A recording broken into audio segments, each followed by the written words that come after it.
And you thought vaginal teeth were scary. Nobody likes being followed. Being followed is usually sinister. Unless we're talking Twitter, see you there. Horror movies can be modern parables. Sin, bad things happen. One of the more favorite sins to punish in horror movies is sex. Because sex. We're taught early in life that sex is bad. Not even because of knife-wielding maniacs. VD, pregnancy, things that would threaten our ability to finish high school or our ability to pee without burning. Of course, all it takes is one bad decision. What's that behind you? This is It Follows. We open with another date with Charlie Sheen ending badly. The clothes may say bedtime, but the shoes say don't wait up. She should really just keep calm, chive on. Me? What are you doing? I'm fine, Dad. Just chiving. I'm always impressed when women can run in high heels. As long as you don't try to wear high heels at the beach. We don't see what's chasing her, but it obviously has her freaked. She goes to the beach and starts running down her car battery. Whatever she was running from seems to have caught up. In the morning, she and her car battery are both dead. See, this is why you don't wear high heels at the beach. You could trip, fall, and rip your leg in half. This is Jay, played by Maika Monroe. It looks like her safe place isn't totally safe. I see you. She's got a date tonight with Hugh, played by Jake Weary. The date is cut short when he behaves strangely. He sees something Jay doesn't. Yeah, he sees that movie ticket going to waste. She's okay with a little weird behavior, and he earns a second date in the sketchiest place you can imagine. Scream all you want, sugar. No one will hear you. What? I said you look nice. Where the hell do we go? Hey, does this smell like chloroform? Quicker than a Quaalude, I guess. Jay wakes and Hugh explains the rules, setting our plot in motion. This thing, it's gonna follow you. It could look like someone you know, or it could be a stranger in a crowd. Don't fall asleep, don't feed it after midnight, and wipe front to back. She gets a good look at the creature. And it looks like my patrons get some more boobs this week. It doesn't have a name, so from here I'm going to call it the Sex Reaper. That would make a great name for a metal band. Yeah, just drop me off here, this is fine. Jay recovers from her experience. The last thing she needs is another jump scare. A lot of pervy kids in this neighborhood. At school, Jay spots what might be the Sex Reaper, but she's not taking any chances. Run.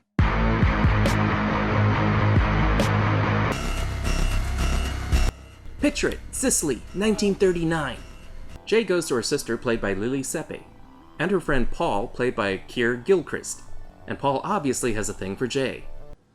I could stay over tonight if it would make you feel any better. No.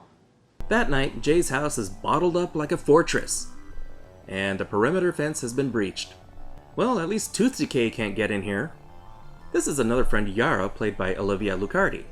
Her role is to mainly read from this weird little Kindle-like e-reader. No, you can't buy this on Amazon, I checked. Jay can't sleep, so she hangs with Paul. Oh, there's room. Let me move my sudden erection out of the way. The exposition is a bit clunky here, but it still brings out more about these two characters and establishes the chemistry between them. Start your shipping. The fuck? Yeah, leave the person you want to protect alone with the Sex Reaper. There's a broken window in the kitchen, but there's no one there. Well, Margot Kidder is off her meds again. It's the ghost of Amy Winehouse. And peeing on the floor. Rude. Run. Time to circle the wagons. You don't believe me. Stop opening doors. You want Sex Reapers? That's how you get Sex Reapers. Everything's okay. See? At least he's not a pushy demon. He's like, excuse me, I just need to get past you here, thanks. But Jay's not having any of it. It's bad when the stoner neighbors think you're weird. Anyone else want to see it behind her on its own bike? It pedals. While regrouping, they run into their neighbor, Greg, played by Daniel Zovato. They go off in search of Hugh, the penis that started this whole mess. His house is a boarded up disaster, but offers few clues about his true identity. He has fine taste in literature, and he recently had a pretty bad cold. A useful clue leads them to a nearby high school where they learn his name is actually Jeff. They find him and he's got more advice. All you can do is pass it along to someone else. I mean, it should be easy for her. She's a girl. I volunteer as tribute. Greg drives the gang up to his family's vacation home out of town. He's also the be prepared for anything type and teaches Jay how to be a serial killer. Midwest Corona commercials are dull as shit. Back later, refilling the beer bottles, Jeff did say it could appear as a friend too. The gang can't see the Sex Reaper, but they do see his effect on Jay, which includes hair pulling and a killer pimp hand. Run.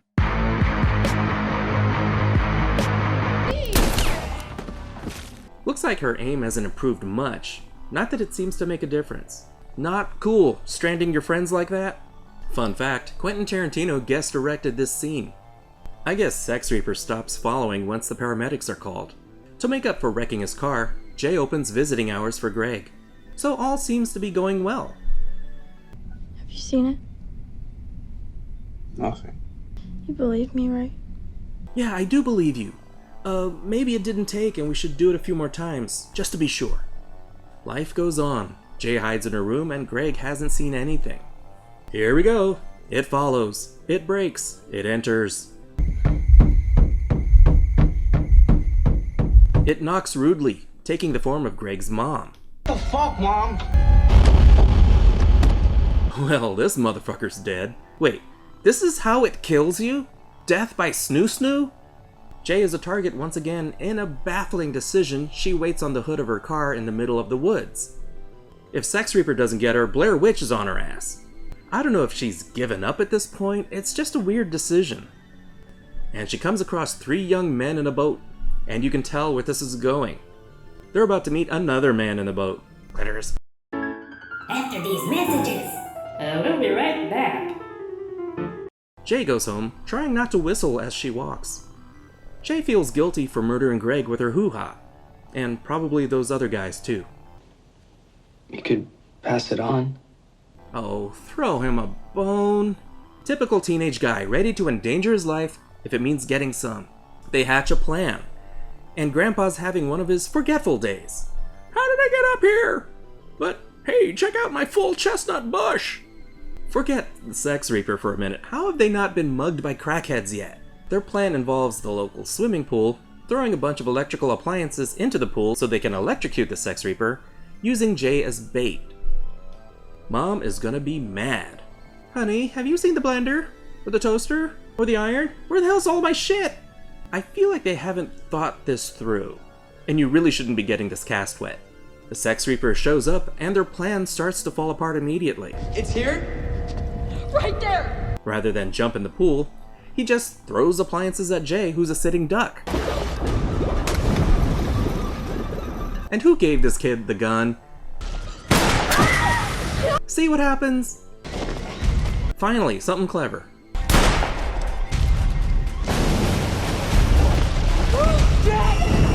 Sex Reaper holds Jay underwater, and this calls for more bang bang. I hope he's accounting for refraction.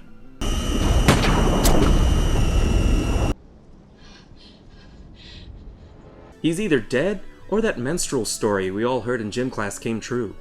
Time to celebrate with boning. Do you feel any different? No, I always have this dissatisfied look on my face. Were they successful? Did they beat it?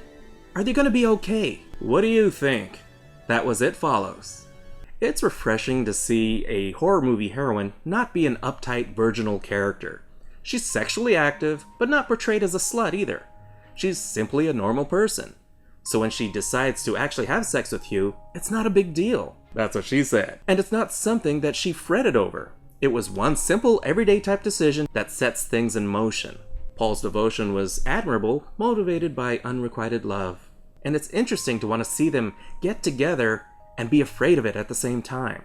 This is probably one of the most chillingly simple concepts of a movie monster. A relentless enemy that just walks towards you. It doesn't even sound scary. but it builds so much tension. It could be anyone you know. It could be a stranger, it could be hard to miss and easy to ignore until it's too late. The simple image just gives me the willies.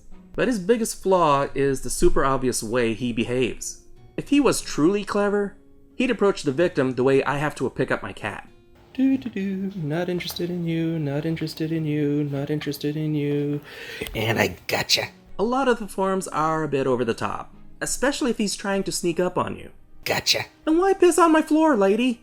It's not explained, never fully defined other than by its actions. You fuck, you die. It could be an effective allegory for sexually transmitted diseases, but you're safe as long as you don't get it passed to you by a choice you might make. Or it's an allegory for parenthood. Have sex, then suddenly you have this demon following you around till the day you die. Sometimes it just breaks in, sometimes it knocks first, and sometimes it just forgets to put on pants. Maybe this lack of consistency makes him a bit scarier, harder to anticipate, but it mostly feels like it adjusts to fit the scene it's in and the type of scare they want to deliver. Jay and Paul are the most developed characters, everyone else not so much. Supporting characters in any other killer demon movie would be fodder to be killed one by one, but here, they're just helpless to assist Jay, unable to see the demon and are mostly ignored by it. It adds to Jay's isolation when they can't even see who's attacking her. I don't see how the gang came up with their Scooby-Doo plan to electrocute the Sex Reaper. I'm just kind of glad there weren't micro machines all over the doorway. The first scene sets the mood and it maintains it to the last shot. The filmmakers wanted to deliver imagery with a crisp, dreamlike, nightmarish vibe. The director wanted an ambiguous setting, so the inclusion of the little makeup compact Kindle device is meant to disrupt the sense of time and place. I just thought it was distracting and out of place. Even though the things she reads off it may apply to the situation, it doesn't really add anything. The acting is pretty strong. I did get a genuine freakout vibe from Jay every time the Sex Reaper showed up. Also, what would be enough to trigger the Sex Reaper? First base? Second? Third? These are important questions. Does it still follow if you just swallow? Oh, that is bad, cut that out. The music can be a bit overdone at times, and it's like, alright, I'm scared now. It Follows is 3 Bs. It's got a great tone and atmosphere, the tension is allowed to build relentlessly, and the creature is a terrifying concept. Uninteresting, underdeveloped supporting characters, and a bizarre final confrontation take a few points off. Thank you so much for watching. Like, subscribe, comment, the bell, the usual YouTube stuff. This is theNewBee, and I'll see you later, kids. Toodles! It's right behind me, isn't it? And special thanks to my patrons. You guys rock.